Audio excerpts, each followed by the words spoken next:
In this explainer, we're digging into the hidden history of one of the world's most tense relationships, the one between the US and Iran. For decades, the relationship between the US and Iran has been defined by, well, open hostility. You hear terms like axis of evil, and it just paints this picture of an intractable conflict between two sworn enemies. The story we're often told begins right here, in 1979, with the storming of the US Embassy in Tehran. This event seared these images of animosity into the global consciousness, and it really seemed to set the stage for the next 40 years of confrontation. But what if that's not the whole story? What if the real turning point happened decades earlier? What if the seeds of today's deep-seated mistrust were planted by a secret operation, totally hidden from public view? To find the real beginning, we have to rewind the clock all the way back to 1951, a time when the relationship between Iran and the West looked very, very different. So let me introduce you to Mohammad Mossadegh, not a villain, but an internationally celebrated leader. He was a democratically elected prime minister who was named Time magazine's Man of the Year, all for one incredibly bold move. He stood up in parliament and declared that Iran's most precious resource, its vast oil wealth, would no longer be controlled by foreign powers. He said it would belong to the Iranian people, to be used to combat poverty, disease, and, in his words, backwardness.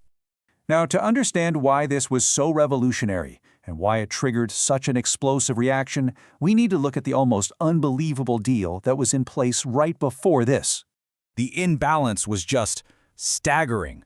Under a deal known as the Darcy Concession, Britain was taking home 84% of the profits from Iran's own oil, leaving Iran with just 16%. And what did Iran get for signing away control of its primary resource for 60 years? A one-time payment of just £20,000. That's it. So the crucial point here is that for half a century, Britain's navy and its entire economy were effectively powered by cheap Iranian oil. It was an absolute lifeline for the British Empire, but for Iran, it was a symbol of national humiliation. Mossadegh's Nationalization Act was a direct threat to that lifeline. It was a massive blow to Britain's economic interests and its imperial pride, and there was no way they were going to let it stand. Desperate to regain control, Britain asked its ally, the United States, for help. At first, the Truman administration actually said no. But just a year later, the new Eisenhower administration was persuaded, and they gave the green light for a secret operation to overthrow Mossadegh. The mission's objective was crystal clear. This is stated right in the CIA's own declassified documents: to effect the fall of the Mossadegh government and replace it with a pro-Western government. There was zero ambiguity. With help from British MI6, the CIA orchestrated protests. They paid mobs to storm the streets. Mossadegh was arrested.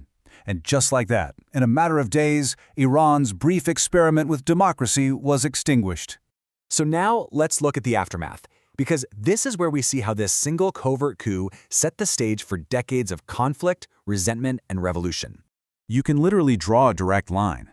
The 1953 coup restored the dictatorial Shah to power. The U.S. then helped him establish SAVAK, a notoriously brutal secret police force that tortured his opponents. So for 25 years, this anger just simmered until it finally exploded in the 1979 revolution that overthrew the Shah for good. It's almost incredible, but just over a year before the Shah was forced to flee his own country, the U.S. was praising his leadership, completely deaf to the growing rage on the streets. To many Iranians, this statement was proof that America was hopelessly out of touch with the Iranian people. And this isn't just ancient history in Iran. It's a living, breathing memory that directly shapes how Iranians view the United States and its actions today. Think about it. When the U.S. assassinated Iranian General Qasem Soleimani in 2020, the reaction in Iran was profound. For many, it wasn't just a modern geopolitical event. They drew a direct parallel to the removal of Mossadegh, seeing it as another instance of America intervening to remove a national hero. And that's exactly why this history matters so much. The animosity we see today isn't just about nuclear deals or regional politics. It's rooted in the profound grievance of a stolen democracy, a grievance that fuels deep-seated mistrust of any U.S. intervention in their affairs. As Iran's then president made clear, the memory of 1953 is the lens through which U.S. actions are viewed today. In Iran, the past isn't just the past, it's a constant presence. So the crucial takeaway here is that to truly understand the headlines, the hostility, and the seemingly endless conflict between the US and Iran, you have to look beyond 1979 and really grasp the hidden history of 1953.